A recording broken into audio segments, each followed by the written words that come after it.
Well, I've gotten a whole bunch of good ingredients downstairs, ready, started on the way to becoming good pot soil.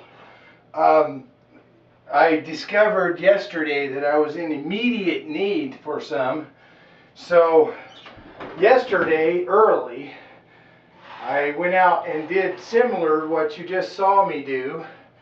Only the difference is, rather than let it slow cure down in the basement, I have decided to very quickly cure it in the oven. Cure it and process it, pasteurize it, all at the same time. And what I did is I put it in the oven at 300 degrees for about an hour and a half. And then I turned the heat down to 200 degrees and left it there all night.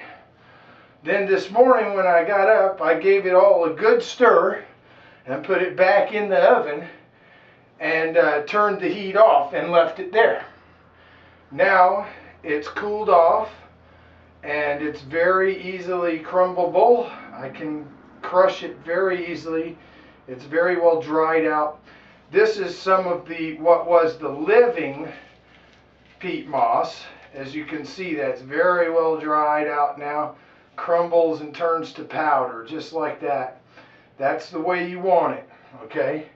And then this over here is what was underneath that. You know, the years and years of composted peat moss and pine straw and sticks and all kinds of other good stuff that's in there too. But that's all dried out, pasteurized.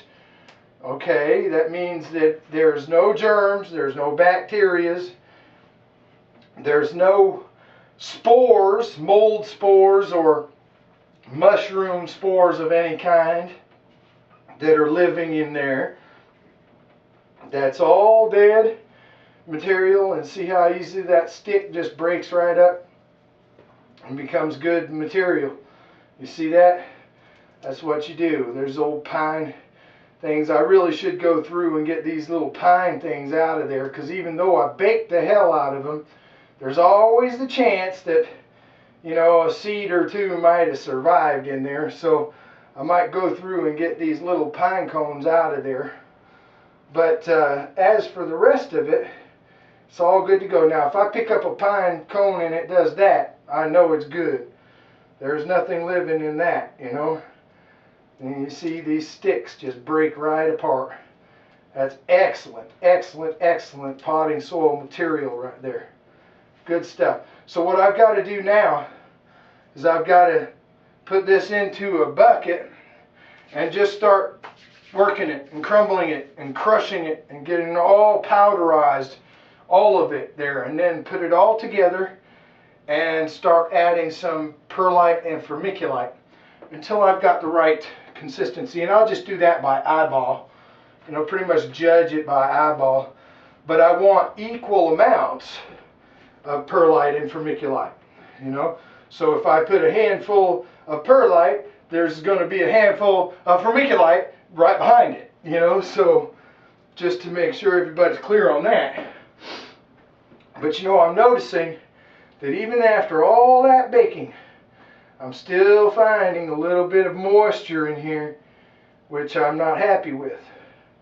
I want it dried right out, So I might just, since there is no real rush on this, I might just give it a little bit of a mix here and put it all right back in the oven for about another hour at, say, maybe 250, 300 degrees again.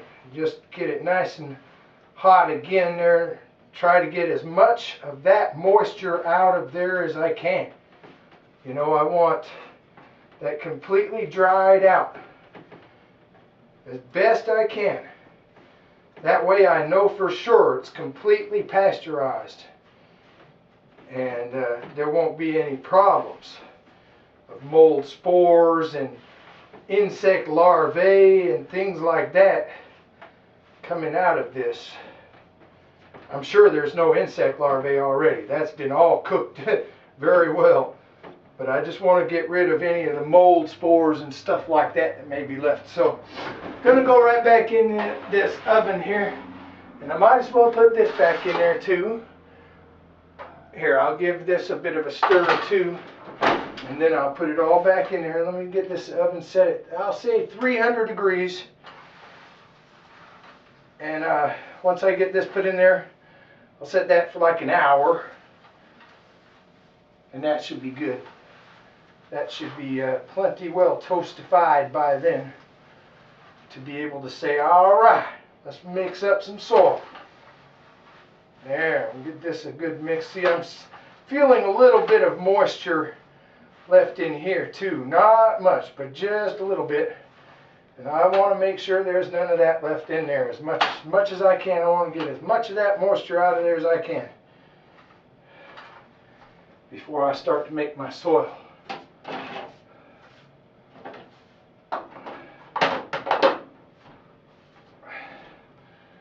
And I'm trying to clean up my kitchen a little bit. Never thought you'd be using your kitchen to make dirt with, huh? Well, not dirt. Let's get that straight. This is soil, not dirt. Now, I'll let that get to, well, I'll just go ahead and set it now for 1 hour. It doesn't have to be perfectly 300 degrees. As a matter of fact, I'm going to bring it down to 275 just to get it nice and toasty in there. And that's it. I'll wait. Once that's done, I'll show you the rest of the process.